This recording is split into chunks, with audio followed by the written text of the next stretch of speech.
और चलिए दिल्ली विधानसभा की बात करते हैं। दरअसल दिल्ली विधानसभा चुनाव में यमुना के पानी को लेकर हाई वोल्टेज सियासत का दौर जारी है। अरविंद केजरीवाल ने हरियाणा सरकार पर यमुना में जहर मिलाने का आरोप लगाया तो दिल्ली की सियासत में वार पलटवार की बाढ़ आ गई।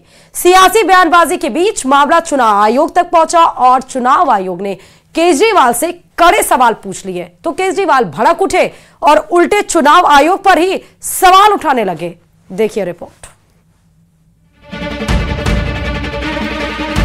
दिल्ली विधानसभा चुनाव में यमुना का पानी एक ऐसा सियासी मुद्दा बन चुका है जिसमें दावों और वादों की भरमार है, वार पलटवार है, आरोप प्रत्यारोप की तीखी धार है और विरोधियों पर सवालों की बौछार है।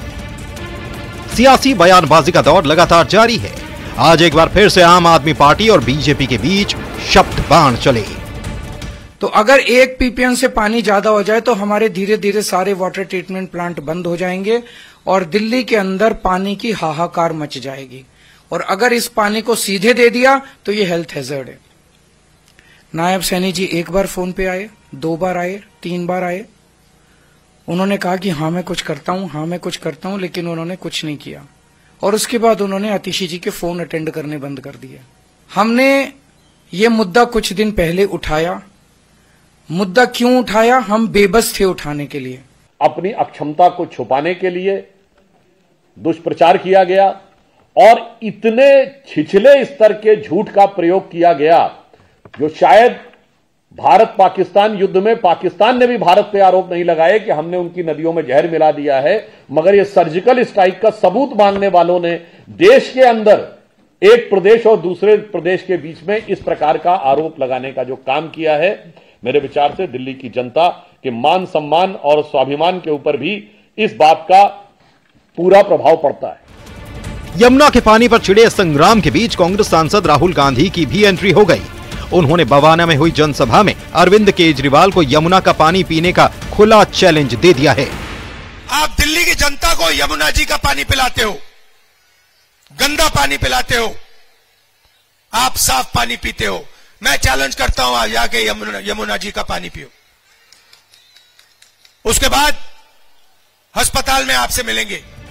दिल्ली और हरियाणा के बीच वाटर वॉर अब प्रो लेवल पर पहुंच चुका है। इसे समझने के लिए इन तस्वीरों को जरा देखिए जब हरियाणा की सीएम बाकायदा आम आदमी पार्टी के संयोजक अरविंद केजरीवाल के आरोपों का जवाब देने के लिए यमुना का आचमन करने पहुंच गए। उधर दिल्ली की सीएम आतिशी ने सीएम नायब सिंह सैनी की इन तस्वीरों को ढोंग करार दे डाला। आप देख भी रहे हैं, मैंने यहाँ पर पानी का मां यमुना के उस पानी का आचमन भी किया है। उन्होंने एक दुर्भाग्यपूर्ण जो बयान दिया, कल ही WHO जो वाटर रिसोर्स अथॉरिटी है उसने कल यहाँ के सैंपल लिए हैं। जो पानी के सैंपल थे उसमें कहीं कोई जहर की मात्रा नहीं है। उन्होंने हमने देखा, पानी पिया, मुंह में रखा और फिर थूक दिया बाहर। पिया नहीं, गटका नहीं, क्योंकि उनको भी पता है कि उस पानी में जितना अमोनिया है, 7 ppm अमोनिया, वो पानी जहरीला होता है। कहाँ से आ गया? खुद पैदा हो गया क्या अमोनिया? यमुना नदी दिल्ली में हरियाणा से ही आती है ना। आरोप प्रत्यारोप के इस वाटर वॉर ने तब और तूल पकड़ लिया जब चुनाव आयोग ने अरविंद केजरीवाल से 5 सवाल पूछ लिए। चुनाव आयोग ने नोटिस जारी करके केजरीवाल से पूछा है कि किस जगह यमुना के पानी में जहर की पुष्टि हुई है और कौन सा जहर हरियाणा सरकार ने यमुना में मिलाया है। चुनाव आयोग की तरफ से सवाल दागे गए तो केजरीवाल ने मुख्य चुनाव आयुक्त राजीव कुमार को ही कटघरे में खड़ा कर दिया। कहना चाहता हूं पूरे सम्मान के साथ, ईसीआई राजनीति कर रहा है। क्यों? क्योंकि राजीव कुमार को पोस्ट रिटायरमेंट 28 फरवरी को पोस्ट रिटायरमेंट उनको नौकरी चाहिए। मैं राजीव कुमार जी को कहना चाहता हूं, इतिहास उन्हें माफ नहीं करेगा। जितना कबाड़ा राजीव कुमार जी ने इलेक्शन कमीशन का किया है, मुझे लगता नहीं कि भारत के इतिहास में इलेक्शन कमीशन का इतना कभी कबाड़ा हुआ है। मुझे पता है ये 2 दिन के अंदर मुझे जेल में डालेंगे। डाल दे मुझे जेल के अंदर। 20 बोतलों का पानी में 3 बोतलें राजीव कुमार जी को भेज दूंगा। वो प्रेस कॉन्फ्रेंस में तीनों इलेक्शन कमिश्नर पी के दिखा दें, हम मान जाएंगे क्या? दरअसल दिल्ली की राजनीति में जल संग्राम उस वक्त छिड़ा जब पूर्व सीएम अरविंद केजरीवाल ने आरोप लगाया कि हरियाणा की तरफ से दिल्ली में जहरीला पानी भेजा गया। उन्होंने दिल्ली जल बोर्ड का हवाला देते हुए ये आरोप लगाए थे, लेकिन दिल्ली जल बोर्ड की तरफ से भी इस मामले में तथ्यहीन आरोप लगाने की बात कही गई थी। यही वजह है कि दिल्ली के सियासी अखाड़े में जहरीले पानी की लड़ाई लगातार जोर पकड़ रही है। Bureau report, news 18। दिल्ली चुनावों की तारीख जैसे जैसे नजदीक आ रही है, आरोप प्रत्यारोप का दौर भी तेज होता जा रहा है। अब पीएम मोदी ने कैग रिपोर्ट को लेकर पूर्व सीएम अरविंद केजरीवाल को घेर लिया है। पीएम मोदी ने आरोप लगाया कि कैग की जिस रिपोर्ट से आम आदमी पार्टी के भ्रष्टाचार की पोल खुलती, उसे दबा दिया गया। साथ ही उन्होंने यह भी कहा कि बीजेपी की सरकार आते ही उस रिपोर्ट को लोगों के सामने लाया जाएगा। देखिए रिपोर्ट।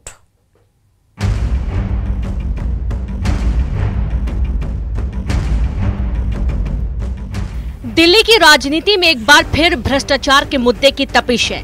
इस बार प्रधानमंत्री मोदी ने प्रचार अभियान के दौरान उस सीएजी रिपोर्ट का जिक्र किया जिसमें दिल्ली सरकार पर भ्रष्टाचार के गंभीर आरोप लगाए गए हैं। मोर्चा केंद्रीय गृह मंत्री अमित शाह ने भी संभाला और केजरीवाल पर भ्रष्टाचार के आरोपों की बौछार कर डाली। आपदा सरकार सीएजी की रिपोर्ट को दबाकर बैठ गई है। इन्हें शराब घोटाले, शीश महल घोटाले, शिक्षा घोटाले, अस्पताल घोटाले, ऐसी हर चीज से पर्दा उठने का डर है। आप भाजपा एनडीए के उम्मीदवारों को जिताइए। विधानसभा के ये दूसरी मोदी की गारंटी भी लिख लीजिए। विधानसभा के पहले सत्र में ही सीएजी रिपोर्ट टेबल पर कर दी जाएगी। ये आप पार्टी का मतलब है झूठ, फरेब और धोखा। हजारों करोड़ का शराब का घोटाला किया। अस्पताल के कमरे 2 गुना करेंगे। अरे कमरा एक भी नहीं बढ़ा। आपने दिल्ली वालों का 5 लाख तक का फ्री इलाज भी जो मोदी जी देते हैं वो रोकने का काम किया। सीएजी की रिपोर्ट को लेकर सिर्फ बीजेपी ही मुखर नहीं है, कांग्रेस ने भी दस्तावेजों के आधार पर दिल्ली सरकार को टारगेट किया है। जाहिर बात है, जब टेंडर अमाउंट से ज्यादा खर्च किया, साथ में डिले किया, किसी में 3 साल का डिले है, किसी में 6 साल का डिले है, और ये वही केजरीवाल हैं जो कि कहते थे कि मैं फ्लाईओवर कम समय में बना देता हूं और उसमें जो टेंडर अमाउंट है उससे पैसे बचा देता हूं क्योंकि मैं ईमानदार हूं। तो अब इसके ऊपर क्यों चुप बैठे हैं? जब इसके अंदर 382 करोड़ रुपया फालतू खर्च कर दिया जो टेंडर अमाउंट है उससे, तो इसका मतलब इसमें भी भ्रष्टाचार हुआ, अगर भ्रष्टाचार की परिभाषा केजरीवाल की मानी जाए। सीएजी की ये रिपोर्ट स्वास्थ्य विभाग से जुड़ी है जिसमें दिल्ली सरकार पर 382 करोड़ के घोटाले का आरोप लगाया गया है। इसी रिपोर्ट को सार्वजनिक नहीं करने का आरोप लगाया गया जिसका जवाब आम आदमी पार्टी की तरफ से भी दिया गया। बात प्रूव हो गया है, प्रधानमंत्री खुद कह रहे हैं कि ऐसी कोई रिपोर्ट नहीं है। तो भाजपा झूठ बोल रही थी ना, फिर से लोगों को गुमराह कर रही थी ना। अगर उनको बात करनी है सीएजी की रिपोर्ट पे तो कर लें, जहां कहा गया कि भाजपा सरकार ने भ्रष्टाचार किया जब द्वारका एक्सप्रेसवे दिल्ली में बनाया, सोने की सड़क बनाई, जो सड़क 550 करोड़ की बननी थी, भाजपा ने उसको 7500 करोड़ का बनाया। इनको सीएजी पे डिस्कस करना है तो आयुष्मान भारत के खिलाफ जो फाइंडिंग्स आई है सीएजी रिपोर्ट में, आइए डिस्कस करें, इस पे राजनीति ना करें। चुनावी मौसम में सीएजी की रिपोर्ट का जो मुद्दा उठा है, जाहिर है इस पर सियासत थमने वाली नहीं है और 5 फरवरी को मतदान से पहले सीएजी की इस रिपोर्ट को बीजेपी और कांग्रेस दोनों की तरफ से भुनाने की कोशिश होती रहेगी ताकि भ्रष्टाचार के मुद्दे पर केजरीवाल और दिल्ली की आम आदमी पार्टी की सरकार को जमकर घेरा जा सके। Bureau report, news 18। शिक्षा विभाग के एक आदेश ने नए धार्मिक विवाद को जन्म दे दिया है। माध्यमिक शिक्षा निदेशालय ने सभी सरकारी और निजी स्कूलों को 3 फरवरी को सूर्य सप्तमी के अवसर पर 20 मिनट का अनिवार्य सूर्य नमस्कार करने के लिए कहा, लेकिन राजस्थान मुस्लिम फोरम ने आदेश पर आपत्ति जताते हुए विरोध शुरू कर दिया। देखिए रिपोर्ट। इसे हमने 4 फरवरी की पूर्व संध्या पर इसको मनाना तय किया है। सूर्य सप्तमी पर स्कूलों में होगा सूर्य नमस्कार। शिक्षा विभाग के ऑर्डर पर भड़के मौलाना। राज्य सरकार से आदेश रद्द करने की मांग। माध्यमिक शिक्षा निदेशालय ने सूर्य सप्तमी पर सरकारी और प्राइवेट स्कूलों को 20 मिनट तक सूर्य नमस्कार का आदेश दिया है, जिस पर राजस्थान मुस्लिम फोरम ने कड़ा ऐतराज जताया है। मुस्लिम मौलानाओं ने प्रेस कॉन्फ्रेंस कर भजनलाल सरकार से आदेश रद्द करने की मांग की है। साथ ही कहा है कि वो व्यायाम या वर्जिश का विरोध नहीं करते, लेकिन जिस तरह से स्कूलों में हिंदू धर्म की मान्यताओं को सरकारी तंत्र के जरिए दूसरे धर्मों पर थोपने की कोशिश की जा रही है, वो उसका कड़ा विरोध करते हैं। हमारा देश और हमारे देश का जो ढांचा है लोकतांत्रिक है, सेकुलर मुल्क है हमारा। तो सेकुलर मुल्क में, हमारे देश में सभी धर्मों को अपनी अपनी आस्थाओं के मुताबिक पालन करने की परमिशन है। संविधान ने ये आज़ादी दी है, तो हम इस आदेश को संविधान में दी हुई आज़ादी के खिलाफ मानते हैं, असंवैधानिक मानते हैं, इसको अनुचित मानते हैं, इसलिए हम इसका विरोध कर रहे हैं। Jamaate Islami Hind Rajasthan, Jamiat Ulema Hind, all India Milli council Rajasthan, Wahdate Islami Hind, Jamiat Ahle Hadees, Jaipur Shia community, SDPI, welfare party of India, APCR Rajasthan, Jamiatul Quraish Rajasthan, Muslim Taili Mahapanchayat Rajasthan, Sheikh Jamiatul Abbas, Qaimkhani समाज, समाज सेवा दल।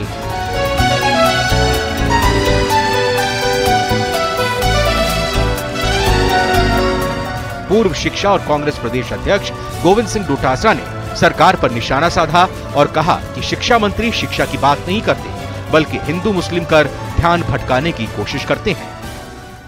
इसे हमने 4 फरवरी की पूर्व संध्या पर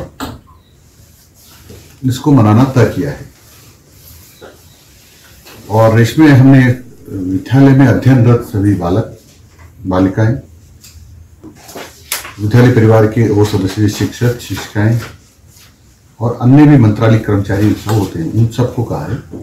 देखिए, इनके पास में मुद्दे वही हैं कि ध्यान भटकाओ, हिंदू मुस्लिम करो, और शिक्षा मंत्री जी की तो बात हम सदन में करेंगे, यहाँ क्या करें। उन्होंने शिक्षा का सही नहीं है, उनमें वो शिक्षा की बात ही नहीं। गौरतलब है कि प्रदेश में बीजेपी की सरकार बनने के बाद स्कूलों में सूर्य नमस्कार के आदेश हुए थे, जिस पर मुस्लिम संगठन ने अपने बच्चों को स्कूल ना भेजने के लिए कहा था। अब देखना होगा कि सूर्य नमस्कार का विरोध और इस पर शुरू हुई सियासत किस करवट बैठती है।